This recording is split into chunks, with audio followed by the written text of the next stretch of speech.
just because a chapter closes or a door closes or something like that, it's not over. Like, you never know what's going to come. If you want to demonstrate detail oriented, this is the perfect way to do it. Like, fix it or have somebody else look at it. If it's always harder when it's your own thing, right? Where do you see yourself in the future? Like, what makes your soul smile? What makes you feel alive? What, if you could do anything, money was no object, what would you do? Welcome to another episode of Next Faith Podcast. I am your host, Adeoluwayemi, and today I'm joined by a friend named Colleen. Colleen is the founding partner at JC Weber LLC based in Boston and Ottawa. She supports individuals and organizations through change, designing dynamic workshops, leading strategic coaching sections, and crafting award-winning immersive learning and storytelling experiences.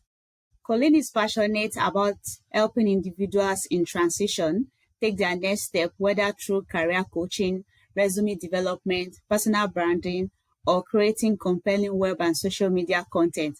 With a blend of compassion, strategy, and insight, she empowers people to show up confidently as themselves and communicate their value and impact with purpose and power. She holds a BA in psychology and MS in instructional system development, along with multiple certifications in coaching, counseling, and talent development. Her experience lends to a unique style that helps facilitate the aha moment, inspiring and motivating our clients and audience, giving them the tools they need to realize their potential, build sustainable momentum, and bring their own narrative into life. Thank you for joining me today, Colleen. It's nice having you on the show. Thank you. What an introduction. Thank you. I just, as I'm listening to that, I'm like, okay, what can I use for my branding? So thank you. That was great. Yeah, I know I've said a little bit about you, but in your own words, can you tell us briefly about yourself? Well, we were talking prior to this a little bit, just catching up. And, at the end of the day, it's about the human experience. It always has been for me. So what can we do to empower people to show up as their best selves, to show up in just feeling really good about who they are and confident in their capability? So whether I do that through training or coaching, the resume writing and branding, it's all about the human experience for me. So I think that sums it up. Yeah. Thank you very much. Yeah. So today I'm going to be asking a few questions. I know before this recording we've chatted a little, but just to make our viewers understand what is going on, I'll be asking you a few questions. And the first question that I have is, can you share how you found your way into the world of professional branding and why it matters to you? It's kind of a roundabout story. So through college, so I won't say how long ago, but there were typewriters involved and some very basic Atari systems, word processors. I did resume writing and like help people type up papers and things like that. And I learned a lot about, I was also just studying journalism. So I learned a lot about telling people stories, right? Identifying and getting to the heart of the issue. And then I worked in the newspaper business for a few years while I was still working through my degree. And same thing, finding the heart of the story, finding the human interest stories, and just creating compelling, engaging stories. And kind of let it go for a while and got back into the corporate world. And I did the same thing, but from a training and a organizational capacity standpoint. But in, I want to say it was 2013, 2014 maybe, I realized my little family was miserable. Like, my husband hated his job, my kid hated school, I wasn't very happy. And we bought an RV and we went through North America. But before making that decision, I was like, I got to figure out what I can do for work while we're doing this. And I found a really cool job working with a large outplacement firm. And they trained me to be a resume writer. So I learned all of the intricacies of a formal resume, a CV, functional, chronological, all of the different things, and about branding. So I did that for about a year, went back into the corporate world, but I still, like, clients I work with started asking me, hey, can you do this for my wife? Or, hey, can you do this for a friend of mine? And so once in a while I would get, maybe a couple a month, I would get resumes to do. But I always did branding. I always did the story writing, the storytelling, the professional storytelling all through my career. And then after taking kind of a sabbatical, after being outplaced I guess it was 2 years ago, I went into publishing 2 children's books, which I was really excited about. rethought my life, what I wanted to do. We went to Europe, we did a few things. And I saw a job with LHH, who I've adored working with, and they certified me as a branding specialist back in December. So since December, I've been almost full time, in and out a few hours here and there, but working with candidates that have been outplaced and helping them identify their story with their resumes, their LinkedIn, doing training sessions. So I do that, kind of nights and weekends. And then I have some full time consulting work I do where I help companies brand their stories. So roundabout answer, it's just been off and on for about, I don't want to say 30 years because I'll be seasoned, but about 30 years. No, no. That is great. That means you have a lot of experience, even how the resume writing has changed over time, moving CV, now resume, it has changed over time. So you've been there. Yeah, I like that. That is interesting. So with But your experience and all of that, how will you define personal brand, and how is it different from a resume or your social media presence? I think that's a great question. So the personal brand is, who do I show up as in any kind of situation, right? Yes, there might be a more professional slant to me if I'm out keynote speaking in front of a group or in a meeting, presenting a topic. But at the end of the day, I'm still kind of quirky, crazy Colleen who Yeah. loves the storytelling, obviously loves to talk, loves people. So I think your personal brand is identifying not just who you are at work, but who you are, what you're passionate about, what you stand for, where your values are, and that needs to be reflected. And I tell people all the time, when you're going to look for an opportunity to brand yourself, figure out who you are first, because that will endure a layoff, that will endure an outplacement or a redundancy or whatever you want to call it, a change, a health crisis, whatever it is. You have a better chance of rebounding those kind of situations when you know exactly who you are and what you stand for. And then transition that to, what does it look like in a professional stance, or what does that look like in a family stance, as a parent or as a wife or a partner. But I think the personal brand is just required. And most of us don't find it until we get older, unfortunately. And I wish that was something we really focused on for younger, especially kids in college or coming out of high school. Like, who are you? What do you stand for? And what's important to you? Yeah. Yeah, I like that. I also believe that is something that should be incorporated into the curriculum, maybe right from junior high or something, because like you said, is who you are. If you are doing something that is totally different from your personality, you might struggle, you might get burnt out just because you are forcing yourself to be engaging in it. It's sometimes fine. You can move from who you are to like challenge yourself. But at the end of the day, if you don't enjoy what you are doing, if what you are doing does not correlate with who you are going to struggle. Yeah. So I believe I agree with you that personal brand is just showcasing who you are. Yeah.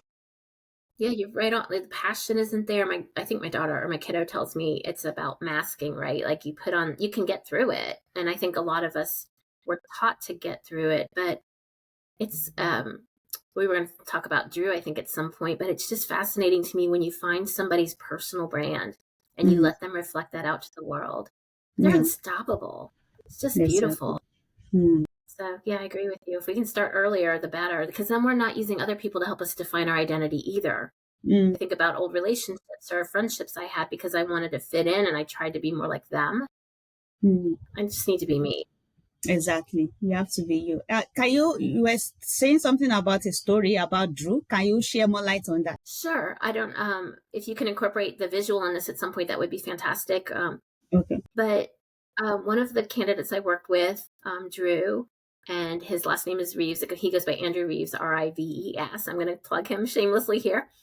A really fascinating individual. And what I loved about him is when I first looked at his profile and was giving him feedback in a session, he's in the music industry, entertainment industry. He does all sorts of promotions and like project management. He just really, really cool dude.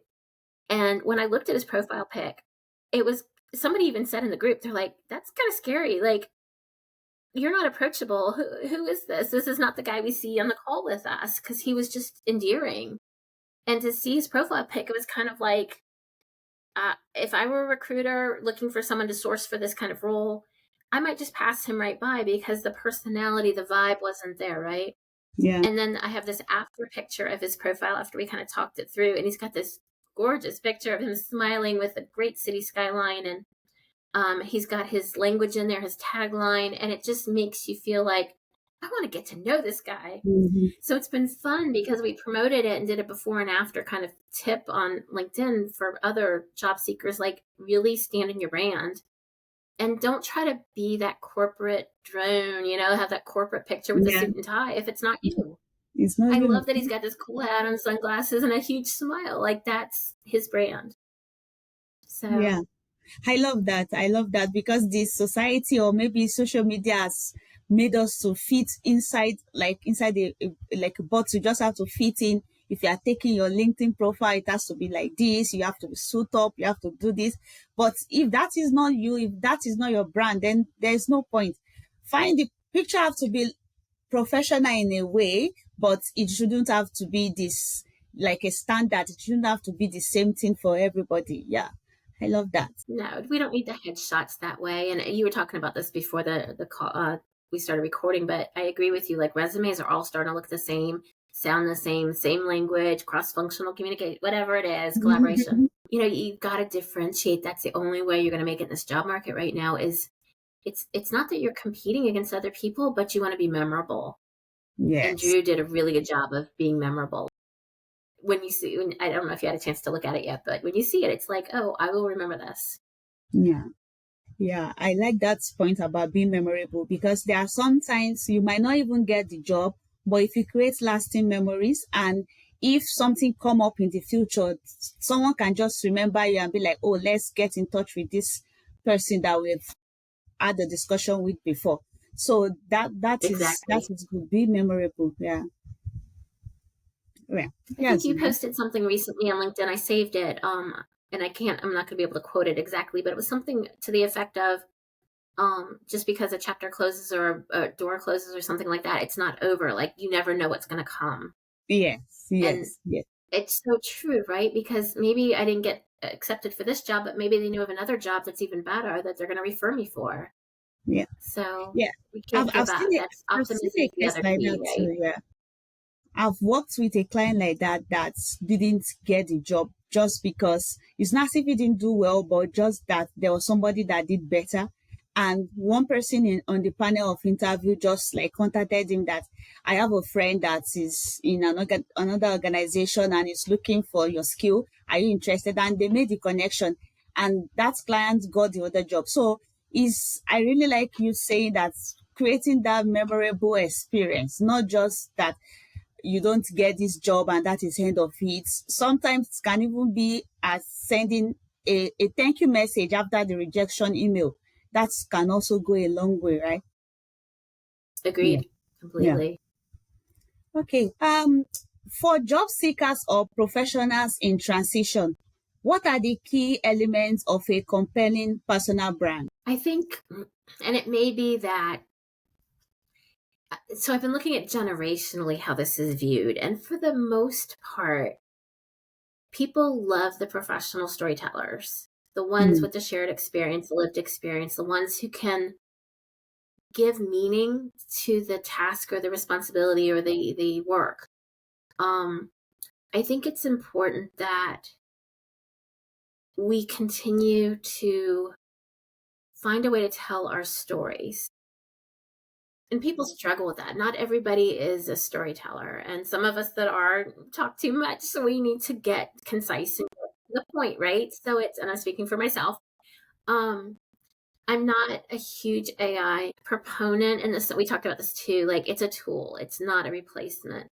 But I think I use ChatGPT a bit. I use some other tools, but there's nothing wrong with it. So, for example, somebody I worked with, they used to work in one industry for the last 20 years. They worked in another, but now they want to go back to where they were 20 years ago and focus on those kind of jobs. And they're trying to figure out what skills are transferable or how to tell their story about why they're going back to where they used to be. And I said, well, tell me about it. Tell me your story. And I had some ideas what I wanted to do, but as they're telling me, I'm typing in ChatGPT and sharing the screen with them. And I'm like, help me tell a compelling story and help me identify transferable skills that appeal to this type of role. I think there's some great phrasing that comes out or some connections that maybe I didn't think through or somebody else may not have thought through that can help. But I think there are tools out there to help us identify our brand and tell our stories. And I think the key is of all things, and I'm kind of straying from the answer, but while I'm on the topic, at the end of the day, recruiters are looking at our resumes, trying to make sense of the puzzle of our life, right? And try to figure out who we are. So when there's gaps, when there's things that don't quite make sense, like why does he say he wants to be a project manager, but he's been in communications for the last 20 years? Help them know your story. So that's where that branding, the top 30 of your resume is so critical, right? And that paragraph is a chance to tell your story in a very professional way. And the LinkedIn About section, same thing. Um, Make sure that you know how to tell the story of not just your brand, but who you are, what you've done, what you've accomplished, and where you want to go. Even if it seems disjointed, I think someone like me, someone like you, there's people out there who can help you identify that pathway and that story. And worst case scenario, use ChatGPT just to get some ideas. Yeah. So I don't know if You, I answered your question fully, but I think yes, it is yes, the you did. professional knowledge helping some too. Sometimes somebody can even start from you writing everything out about you in a paper or maybe typing it, then put it in AI for AI to refine it, to make it structured. Then when it's structured, you can make it human, like make sure that it corresponds to what you're actually asking the AI to do. It shouldn't be so generic and everybody be like, oh, this is AI, this cannot be for human.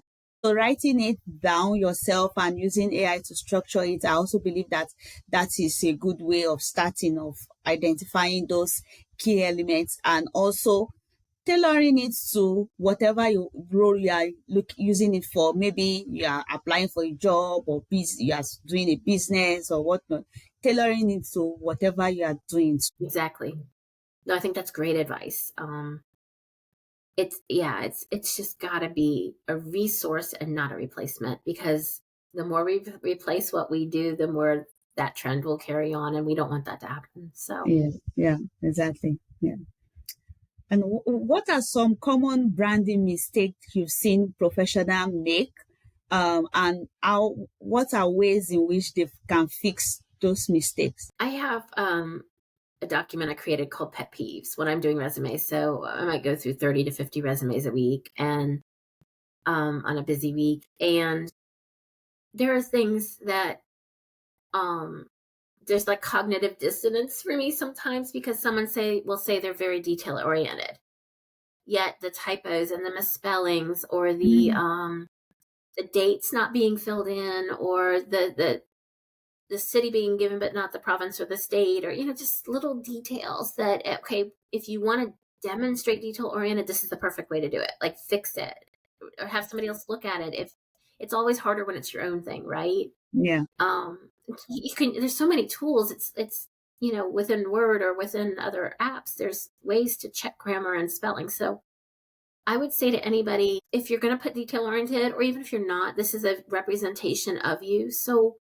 try to get it as close to perfect as you can from a grammar, punctuation, spelling standpoint, bold, different fonts, like whatever it is, like make sure there's consistency. Um, the second thing I think that people make a mistake on, and maybe they don't recognize, because I think resumes have changed a lot yeah, more recently, especially, it used to be list your tasks or your responsibilities or duties.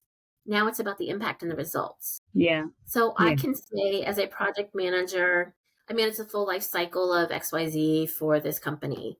That's great. But you know what? Anybody else in your role could have done the same thing. Any project They manager had the can same do that. Yeah. skills, right? Yeah, they're a project manager. Hopefully they could have done the same thing. So what did you do?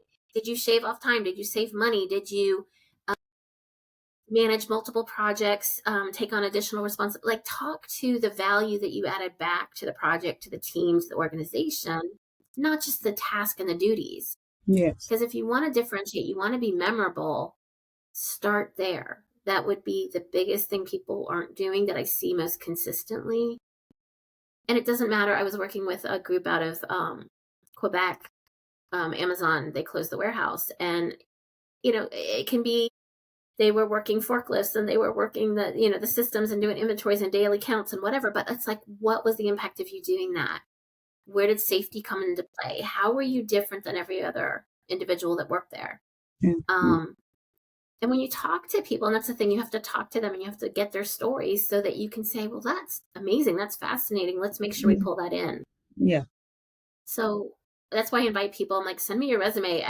It's not even I'm looking for clients. It's just a matter of let me just look at it and I'll give you some questions and ideas about how do you really strengthen your brand and differentiate yourself so you are memorable. But that's this, I guess, the biggest mistake I'm seeing. I don't know if it's a mistake or a mindset. Um, so those are among my things that I look at and go, huh. Yeah. Yeah. Yeah. So what role does LinkedIn play in building a personal brand today? Because I've seen so many times, like we always encourage people to be on LinkedIn. If you're a job seeker, be on LinkedIn. So can you share more light on the role of LinkedIn in personal branding? That question probably comes up every day for me from candidates. And I wish I had better alternatives, although I think there are niche sites that are coming out, microsites that are coming out that are really good for targeted job searching. But LinkedIn ultimately is the best place to go for networking. So I tell people all the time, most companies are using an applicant tracking system. I think we're at 90% of companies with 100 or more people use some form of an applicant tracking system so you can apply and they parse the data and whatever. But your best chance is not applying to 200 jobs a week or even 2 jobs a week. It's networking. And the best way to network in today's world is LinkedIn. And I think people go, well, I haven't been using LinkedIn because I've been working. And that's so true. So I always encourage people that are still working, use LinkedIn. Get out there once a week, even interact with content, connect, get recommendations, um, build your skills, whatever you can do. And for those that are looking for work, there are so many ways to use LinkedIn. One example is I may only have, we recommend 500 connections or more. So I may only have 90 connections on my LinkedIn. And it's like, well, how am I going to reach out and find a job with only 90 connections? Well, it only takes one person, which is great. You need to ask for help with that and let them know you're looking for work. Um, but there are other things like the top voices, the groups, the schools, the companies. You can go to a company website. I just posted this morning, actually, or last night. Like I went to the Dell LinkedIn page, and if you go down to the Life tab, so I think it's like trying to remember what it is, but it's like overview, and then there's like jobs, people, and then life is a tab. When you scroll down, there's a place where it says, I'm interested in working with you, and you can click on it, and you get to be at the top of the pile, basically. Within the group, same thing. Follow the company so you're interacting with them potentially on your feed. But let's say Dell posts something that is of interest to me, whether it's controversial, like I agree with it or I don't agree with it. I interact with that content. I may repost it, but when I'm interacting with it, let's say they have 1.2 million followers. I may only have 91 on my page that I'm connected to, but when I go to Dell, I'm now potentially reaching 1 point whatever million. The more you interact and the more you get your name and your voice out there and your brand is crystal clear, it makes it so much easier for people to come find you and talk to you and interact with you and remember you. And once again, the remember word, be memorable. I don't think people know that LinkedIn is so powerful. So that's a lot of what I do with those daily tips is try to give you information on how to do a search or how to join groups or to find top voices or interact with content, reach out to recruiters. It's like a gold mine, and it can literally make a difference in how you how the job search works for you. Yeah. Yeah.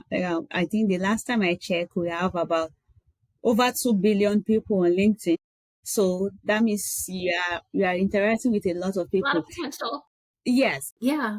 Just to buttress the point that you make about interacting with companies, if you there's a future on LinkedIn, but I think it's for maybe I don't know if it's for the free version or for the paid version, But if you make a comment on a post, then later if you check it, you can see the number of impression on your comment. Like that is the number of people that read your comment. So imagine commenting on a company or an organization that have like 1 million followers, and you put a comment and maybe 1,000 people or 800 people look at your comment. That is, you are The reaching impression, 800 yeah, people without you knowing. You have 800 impression. That means 800 people have like look at what you've written. So it's a way of building that personal branding. Somebody reading that comment can be like, oh, this makes sense. Let me look at this person's profile. And before you know it, the person become a connection, the person become a follower. So that is how connection is built. That is how personal branding is built. But it's just, I think people find LinkedIn overwhelming, but there are so many ways to learn how to use it, how to utilize it, even if it's the free version. You can also use the free version to do lots of things. right, It doesn't necessarily have to be the paid version. You can use the free version to do lots of things too. Yeah. So I agree with your point there. yeah. I actually encourage people to use the free version. You can do the trial and then cancel it within 30 days for free, and then they offer you about half off, which is kind of nice for anybody that's debating Yeah. premium if you're trying to save some Yeah. money. And then if you join a group, the in-mail is free for the group members. So anybody within that group, let's say I have one group, it's job seekers, like recruiters and such. And so I belong to that group. And if I see something that might be appealing to somebody that I work with, a job or something, I'm able to in-mail that person for free because they're part of my group. Mm. So Yeah. that's another way to take advantage of it. There's just so much. And I think we get to define it's social media, right? We get to evolve it and make it what we need it to be. Um, so yeah, I think that would be a really neat if you were ever going to design anything around like LinkedIn, like there's got to be so many features we don't even know exist or that we could take advantage of and kind of morph into what we want. Yeah. Even new Yeah, I think features it's the come up. best tool for right now. Yeah. Sometimes new feature come up and they update you that there's a new feature on this and that. So, and there's also level of degree connection. You can, if you have 90 connections, you can look at your second degree, your third degree connection. Before you know it, you are increasing your connection, you are increasing your impression. So it's a very great platform to be on when you are building a brand, not just for job Yes, seekers, even for people that are into business and you want people to see your business, is a great platform to be on. exactly. Yeah. So in what branding trends are you seeing in 2025, and especially when it comes to visibility and authenticity? Mm. Um, well, I think I am seeing more people standing in their own personal brand on LinkedIn. And there's, caution on certain things. Like I do recommend, especially for women, maybe don't post pictures of young kids as your banner image, just to avoid any kind of judgment or any kind of ism that might come up in the workplace. But I think overall, reflecting your personality, and then if you have a passion or a skill, I worked with somebody yesterday who is she's a technical product manager, and if she's listening, great. I can promote you if you want, but she also does like acting and theater and things like that. And we were trying to figure out how to find that brand for her and how to reflect it. But I'm like, I can see you doing podcasting. I can see you doing some vlogging and blogging. I can see you doing keynote speaking and having a voice on LinkedIn and really building your presence around the topic of whatever you're most passionate about in the workplace. And I think that's where people don't realize. I think whether it's a video short or a vlog blog, a even putting your portfolio out there, you can put it as a featured item on LinkedIn or something, a white paper, or something you're really proud of, an award. There's so many other ways to kind of incorporate into LinkedIn, but I think some of the trends are more around bringing social media and building the puzzle using different elements to really help show the comprehensive brand and not just the LinkedIn brand. Um, But I think that's what I'm really seeing the most. You were talking about how it used to be with resumes. I remember people putting chocolate bars on a resume when they were interviewing for a job with my team, or I would get scented paper sometimes. The resume paper might have a cologne on it, or even a perfume. The paper, had colors and flecks and sparkles in it when they typed up their resume. So people always found creative ways to do something a little bit different to stand out. And I think that's what people need to do now. Somebody just sent me a pitch deck this morning and said, what do you think of this idea? People doing carousels on LinkedIn, or they're doing different things to really differentiate. Play with it, have fun with it, whatever you're most passionate about, find a way to incorporate it into your online professional persona. And the trend is really more about just being you and doing you, and less of what is socially acceptable. I don't think that's the same as it used to be. Yeah. So it's just you putting something unique in whatever you are doing, just to stand out, right? Yeah. And something you're passionate, like with you. I mean, I love your podcast here. I love the posts you make, the memes you put out. Um, it's definitely something that reinforces your brand and makes you even more engaging and compelling. And so, whatever there was a guy I talked to this morning, and we were trying to figure out what to do to kind of tell his story. And he's like, "Well, I don't know what to post about." Mm. And I'm like, well, what are you most proud of? What is fascinating to you? What do you think is going to happen with AI? And he's in a tech field. Um, so I'm like, you don't have to be an expert to put your voice out there. You just have to share your insights or your experience. You can talk about your job search journey. You can talk about anything you want to talk about. Because there are people that are going to relate to it at some level. Yes. So I think Yeah. that's the trend, right? Being relatable, being authentic, as you said, genuine. And using the tech once again as tools, and knowing the right tool to use when it's appropriate. So once again, not a crystal clear answer, but I think still it comes to standing in you. Yeah, yeah, exactly. What about people that they are into a particular role now in an industry, and they are looking into transitioning into another role? So how do they like put it out on LinkedIn? Because you are not into that new role. Let's say, for example, I'm working in marketing right now, and I'm looking into transitioning into project management. How do I reflect those two in my resume so that my current role can show and what I'm looking into can show? I think so many people struggle with that. Yeah, and it's understandable why. Sometimes we get so kind of siloed in our own story. That's where you can reach out and ask for help from people, whether they know you or somebody like us, who are more than happy to like just reflect back what we see. I prefer that route, but ChatGPT or some sort of AI can help you with that too. You can ask it. You can paste in your resume and say, "I'm looking to move from marketing into project management. What are the transferable skills? How can I rewrite some of these bullets to reflect more project management, less marketing?" Um, and I'm finding that with certain industries, especially in the States, like sustainability, DEI, anything that says diversity, inclusion, engagement around those kind of things. It's a matter of maybe just taking those specific words out. So increased employee engagement, but maybe we don't talk about DEI the same way, so we don't get flagged. But you're still talking about what you accomplished. Um, I think that's the safest and the easiest way to go, is just think about the transferable skills. Think about why you want to move into that area. What, where did you demonstrate project management in previous roles? Yeah, Even if you were in marketing, you still manage projects at some exactly. level. Exactly. So I Yeah. think that's probably the best way to go.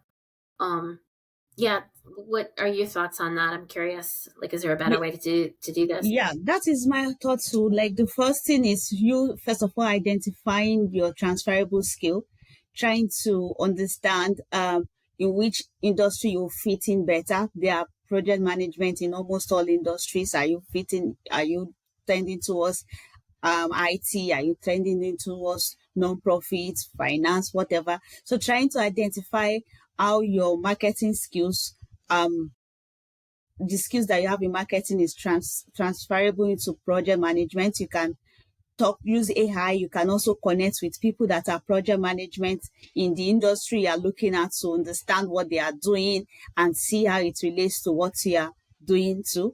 So yeah, that is a good starting point. I like when people go for informational interview just to understand what somebody is doing in the role that they are interested in, to be able to be sure that they also can do that role. Sometimes you might feel like, oh, I want to be a project manager because somebody is being a project manager, but you don't really understand the what is involved in that role. So having those conversations, knowing what is involved in those roles, will help you to be able to say, is it something that I can do? Is it something that I can go into? Then when you have made up your mind, then you use those tools to be able to identify your transferable skills. And also maybe start with freelancing, volunteering to handle real projects, then you can take the post step. So we are coming to an end of this episode.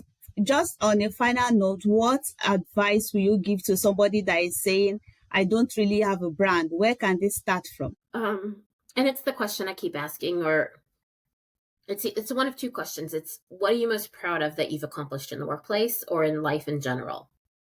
They might start talking about being a parent or being a volunteer with a certain organization or something that they accomplished on the job.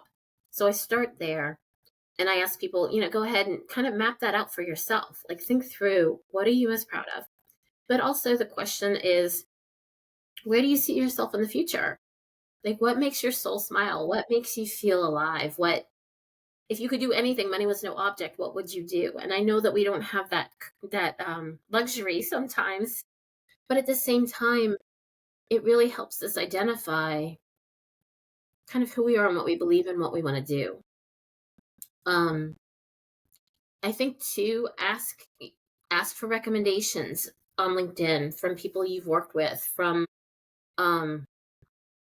whether it's third party type people, vendors, direct reports, people that managed you cross functionally, but find out what is it they see in you and let them do the recommendation. It's amazing when I look at my recommendations, I'm like, I didn't know people saw me that way, or I didn't, and there's consistent themes that, like, wow, okay, I did add some value here. It just helps reinforce that brand. And I think too, like, I'll ask my 18-year-old all the time, and my husband even, like, what do you think if I put this on my LinkedIn, or what do you think of this on my resume? Or and they see me much different than I see myself, and it's usually positive. But it does help with reinforcing my brand and what I stand for. Yeah, I agree with that. Sometimes we don't see our strength ourselves until we are our mind is put into it. Like if somebody tell you that, oh, you are a great communicator, you might just think you are talking, you are communicating, but when somebody tell you, that is when you sit back and be like, oh, I think this is true. I enjoy doing this thing. This is one of my strengths. This is my skill. Then you can now work more on developing that. So I agree with that, asking for recommendation, connecting with people that know you, your family members, your colleagues, your friends, to tell you what they know about you, and that's the way it can help you start with building your brand. I agree with that. Yeah. Yeah, it's and it's usually easy, I think, for us to do it for everybody else. Like, your voice that leads with heart for me. Like, you are just a very genuine, approachable, compassionate person who cares, enough to help others get through these tough times, right? And find their path. So to be able to reflect that back for other people. So don't, just to your audience in general, like, don't hesitate to ask for others to reflect it back, because you might go, yeah, that feels really good. That feels right. Yeah. Yeah. That's it. That feels good. Yeah. All right. Thank you so very much. It's been a pleasure chatting with you this evening. And thank you so much for coming to the Next Phase podcast. Hopefully we'll see you soon. All right. For our Thank viewers, you. kindly like and subscribe to the channel. I'm going to put Colleen LinkedIn page in the description so that you can also follow on LinkedIn and connect with her. Enjoy the rest of your day. Thank you very much. Thank you.